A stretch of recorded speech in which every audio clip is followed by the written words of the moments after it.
Fairy Tales by Hans Christian Andersen. The Nightingale. In China, as you well know, the emperor is Chinese, and all around him are Chinese also. Now what I am about to relate happened many years ago, but even on that very account it is the more important that you should hear the story now, before it is forgotten. The emperor's palace was the most magnificent palace in the world. It was made entirely of fine porcelain, exceedingly costly, but at the same time so brittle, that it was dangerous even to touch it. The choicest flowers were to be seen in the garden, and to the most splendid of all these little silver bells were fastened, in order that their tinkling might prevent any one from passing by without noticing them. Yes, everything in the emperor's garden was excellently well arranged, and the garden extended so far, that even the gardener did not know the end of it. Whoever walked beyond it, however, came to a beautiful wood, with very high trees, and beyond that, to the sea. The wood went down quite to the sea, which was very deep and blue.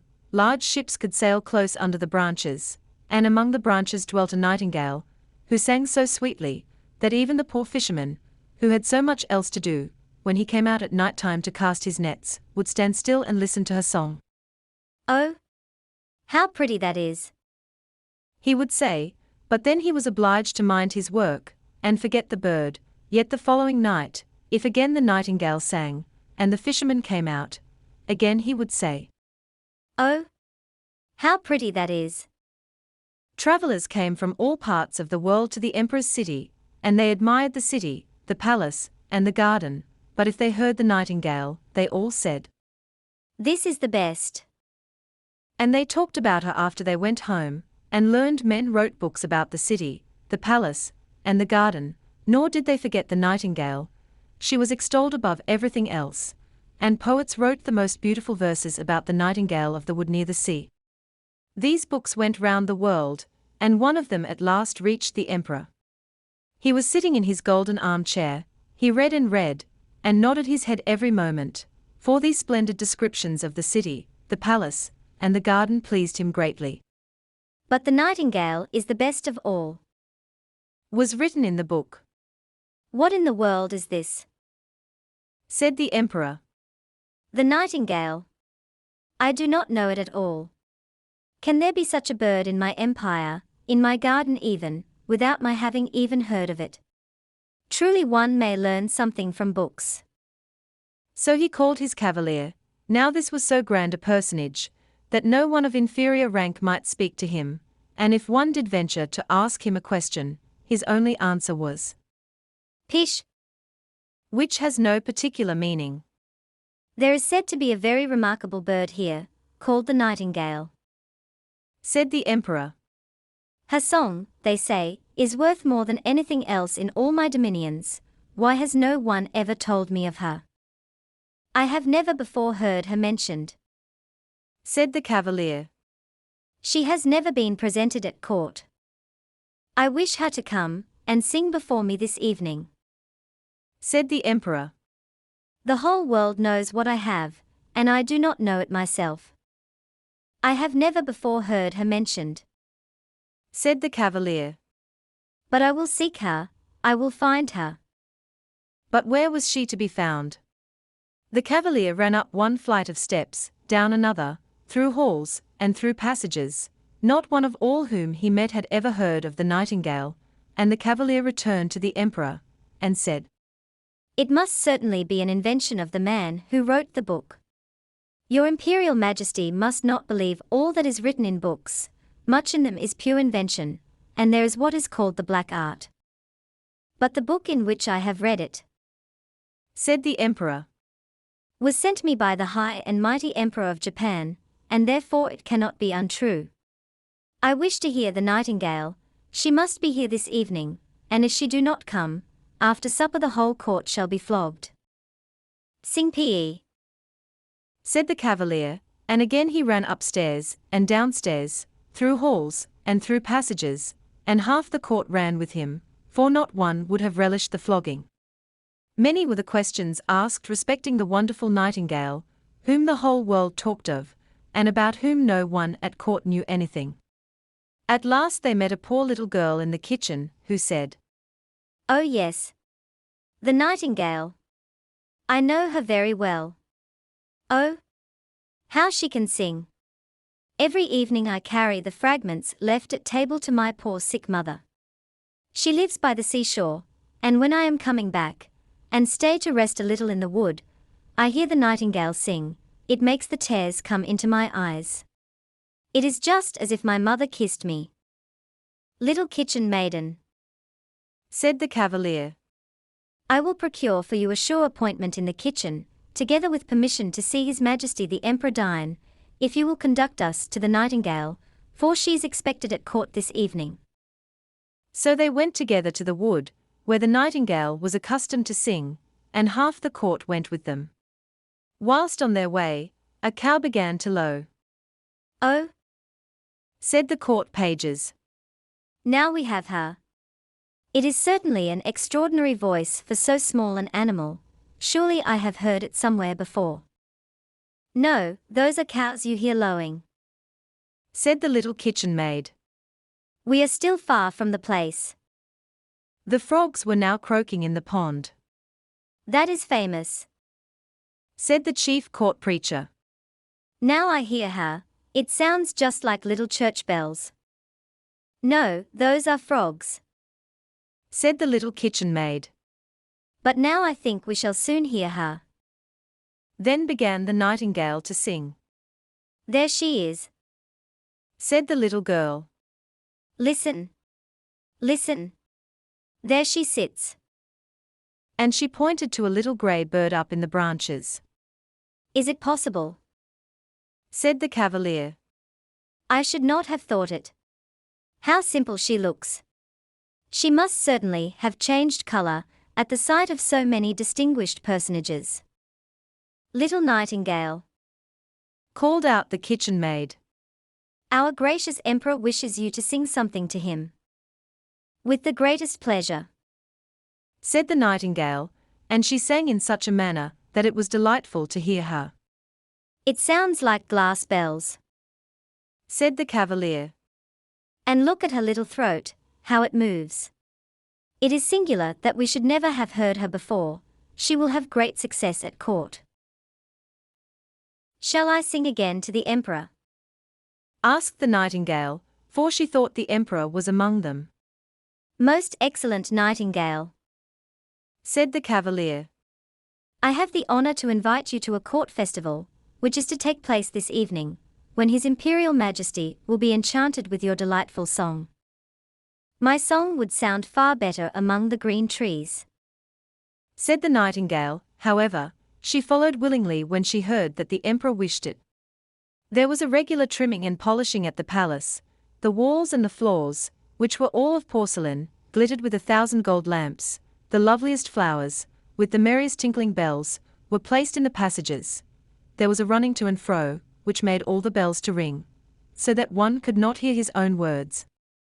In the midst of the grand hall where the emperor sat, a golden perch was erected, on which the nightingale was to sit. The whole court was present, and the little kitchen maid received permission to stand behind the door, for she had now actually the rank and title of maid of the kitchen. All were dressed out in their finest clothes, and all eyes were fixed upon the little grey bird, to whom the emperor nodded as a signal for her to begin. And the nightingale sang so sweetly that tears came into the emperor's eyes, tears rolled down his cheeks, and the nightingale sang more sweetly still, and touched the hearts of all who heard her, and the emperor was so merry that he said, The nightingale should have his golden slippers, and wear them round her neck. But the nightingale thanked him, and said she was already sufficiently rewarded. I have seen tears in the emperor's eyes. That is the greatest reward I can have. The tears of an emperor have a particular value. Heaven knows I am sufficiently rewarded. And then she sang again with her sweet, lovely voice. It is the most amiable coquetry ever known, said the ladies present, and they put water into their mouths, and tried to move their throats as she did when they spoke. They thought to become nightingales also. Indeed, even the footmen and chambermaids declared that they were quite contented, which was a great thing to say, for of all people they are the most difficult to satisfy. Yes, indeed. The Nightingale's success was complete. She was now to remain at court, to have her own cage, with permission to fly out twice in the day, and once in the night. 12 attendants were allotted her, who were to hold a silken band, fastened round her foot, and they kept good hold. There was no pleasure in excursions made in this manner. All the city was talking of the wonderful bird, and when two persons met, one would say only, Night, and the other, Gale. and then they sighed, and understood each other perfectly. Indeed, 11 of the children of the citizens were named after the Nightingale, but none of them had her tones in their throats. One day a large parcel arrived for the emperor, on which was written, Nightingale. Here we have another new book about our far-famed bird. Said the emperor. But it was not a book, it was a little piece of mechanism, lying in a box, an artificial nightingale, which was intended to look like the living one, but was covered all over with diamonds, rubies, and sapphires. When this artificial bird had been wound up, it could sing one of the tunes that the real nightingale sang, and its tail, all glittering with silver and gold, went up and down all the time. A little band was fastened round its neck, on which was written, The nightingale of the Emperor of China is poor compared with the nightingale of the Emperor of Japan. That is famous, said every one, and he who had brought the bird obtained the title of Chief Imperial Nightingale Bringer. Now they shall sing together, we will have a duet. And so they must sing together, but it did not succeed, for the real nightingale sang in her own way, and the artificial bird produced its tones by wheels. It is not his fault, said the artist. He keeps exact time and quite according to method. So the artificial bird must now sing alone. He was quite as successful as the real nightingale, and then he was so much prettier to look at, his plumage sparkled like jewels. 33 times he sang one and the same tune, and yet he was not weary, every one would willingly have heard him again. However, the emperor now wished the real nightingale should sing something, but where was she? No one had remarked that she had flown out of the open window, flown away to her own green wood. What is the meaning of this? Said the emperor, and all the courtiers abused the nightingale, and called her a most ungrateful creature. We have the best bird at all events, said they, and for the 34th time they heard the same tune, but still they did not quite know it, because it was so difficult. The artist praised the bird inordinately, indeed he declared it was superior to the real nightingale, not only in its exterior, all sparkling with diamonds, but also intrinsically. For see, my noble lords, His Imperial Majesty especially, with the real nightingale, one could never reckon on what was coming, but everything is settled with the artificial bird. He will sing in this one way, and no other. This can be proved, he can be taken to pieces, and the works can be shown, where the wheels lie, how they move, and how one follows from another. That is just what I think, said everybody, and the artist received permission to show the bird to the people on the following Sunday. They too should hear him sing, the emperor said. So they heard him, and were as well pleased as if they had all been drinking tea, for it is tea that makes Chinese merry, and they all said oh, and raised their forefingers, and nodded their heads. But the fisherman, who had heard the real nightingale, said, It sounds very pretty, almost like the real bird, but yet there is something wanting, I do not know what. The real nightingale was, however, banished the empire. The artificial bird had his place on a silken cushion, close to the emperor's bed. All the presents he received, gold and precious stones, lay around him. He had obtained the rank and title of High Imperial Dessert Singer, and, therefore, his place was number 1 on the left side, for the emperor thought that the side where the heart was situated must be the most honorable, and the heart is situated on the left side of an emperor, as well as with other folks. And the artist wrote 25 volumes about the artificial bird, with the longest and most difficult words that are to be found in the Chinese language. So, of course, all said they had read and understood them, otherwise they would have been stupid, and perhaps would have been flogged. Thus it went on for a year. The emperor, the court, and all the Chinese knew every note of the artificial bird's song by heart, but that was the very reason they enjoyed it so much, they could now sing with him. The little boys in the street sang, Zizizi, cluck, cluck, cluck. and the emperor himself sang too. Yes indeed, that was charming. But one evening, when the bird was in full voice, and the emperor lay in bed, and listened, there was suddenly a noise. Bang. Inside the bird, then something sprang. Thur. All the wheels were running about, and the music stopped. The emperor jumped quickly out of bed, and had his chief physician called, but of what use could he be? Then a clockmaker was fetched, and at last, after a great deal of discussion and consultation, the bird was in some measure put to rights again, but the clockmaker said he must be spared much singing, for the pegs were almost worn out, and it was impossible to renew them, at least so that the music should be correct. There was great lamentation, for now the artificial bird was allowed to sing only once a year, and even then there were difficulties. However, the artist made a short speech full of his favorite long words, and said the bird was as good as ever. So then, of course, it was as good as ever. When 5 years were passed away, a great affliction visited the whole empire, for in their hearts the people thought highly of their emperor, and now he was ill, and it was reported that he could not live. A new emperor had already been chosen, and the people stood in the street, outside the palace, and asked the cavalier how the emperor was. Pish, Said he, and shook his head. Cold and pale lay the emperor in his magnificent bed. All the court believed him to be already dead, and every one had hastened away to greet the new emperor. The men ran out for a little gossip on the subject, and the maids were having a grand coffee party. The floors of all the rooms and passages were covered with cloth, in order that not a step should be heard. It was everywhere so still. So still. But the emperor was not yet dead. Stiff and pale he lay in his splendid bed, with the long velvet curtains, and heavy gold tassels. A window was opened above, and the moon shone down on the emperor and the artificial bird. The poor emperor could scarcely breathe. It appeared to him as though something was sitting on his chest. He opened his eyes, and saw that it was Death, who had put on the emperor's crown, and with one hand held the golden scimitar, with the other the splendid imperial banner, whilst, from under the folds of the thick velvet hangings, the strangest-looking heads were seen peering forth, some with an expression absolutely hideous, and others with an extremely gentle and lovely aspect. They were the bad and good deeds of the emperor, which were now all fixing their eyes upon him, whilst Death sat on his heart. dost thou know this? They whispered one after another. Dost thou remember that? And they began reproaching him in such a manner that the sweat broke out upon his forehead.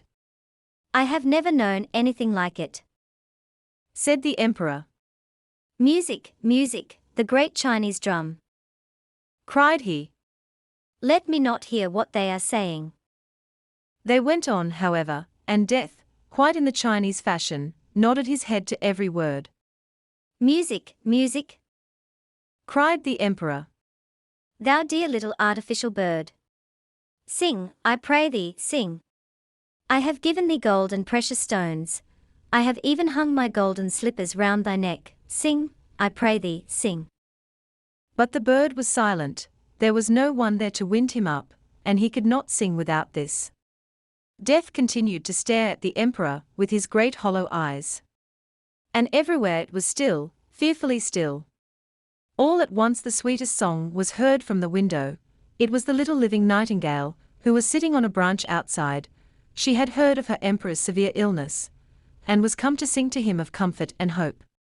As she sang, the spectral forms became paler and paler, the blood flowed more and more quickly through the emperor's feeble members, and even Death listened and said, Go on, little nightingale, go on. Wilt thou give me the splendid gold scimitar? Wilt thou give me the gay banner, and the emperor's crown? And Death gave up all these treasures for a song, and the nightingale sang on. She sang of the quiet churchyard, where white roses blossom, where the lilac sends forth its fragrance, and the fresh grass is bedewed with the tears of the sorrowing friends of the departed. Then Death was seized with a longing after his garden, and like a cold white shadow, flew out at the window. Thanks, thanks, said the emperor. thou heavenly little bird, I know thee well. I have banished thee from my realm, and thou hast sung away those evil faces from my bed, and death from my heart. How shall I reward thee? Thou hast already rewarded me, said the nightingale. I have seen tears in thine eyes, as when I sang to thee for the first time. Those I shall never forget. They are jewels which do so much good to a minstrel's heart. But sleep now, and wake fresh and healthy. I will sing thee to sleep.